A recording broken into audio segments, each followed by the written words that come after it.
RSS ക്യാമ്പിൽ ലൈംഗിക പീഡനത്തിന് ഇരയായി എന്ന ആരോപണം ഉന്നയിച്ച ശേഷം കോട്ടയം വഞ്ചിമല സ്വദേശി അനന്തു അജിത് ജീവനൊടുക്കിയ സംഭവത്തിൽ RSS നേതാവ് നിതീഷ് മുരളീധരനെതിരെ കേസെടുക്കുമെന്നാണ് പുറത്തുവരുന്ന വിവരങ്ങൾ.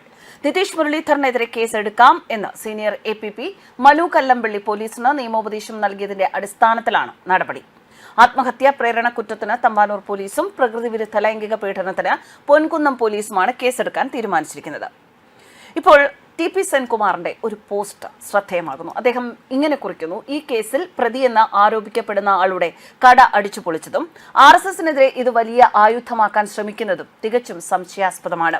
ഒരു ഉസ്താദിന്റെയോ DYFI CPM കാരന്റെയോ പോക്സോ കേസുകളിൽ അവരെ ശിക്ഷിച്ചിട്ട് പോലും ഈ വിധം നടപടികൾ ഉണ്ടായിട്ടില്ല എന്നത് ശ്രദ്ധേയമാണ്.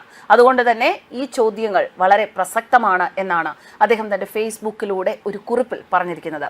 4-ാം വയസ്സിൽ 7 വയസ്സുകാരൻ പീഡിപ്പിക്കാൻ തുടങ്ങി എന്ന് പറയുന്നത് മുതൽ ആരോ കരുതിക്കൂട്ടി ഉണ്ടാക്കിയിരിക്കുന്ന ഒരു സംഗതിയല്ലേ ഇത് എന്ന് അന്വേഷണം നടത്തേണ്ടതുണ്ട് എന്നാണ് സെൻകുമാറിന്റെ വിലയിരുത്തൽ.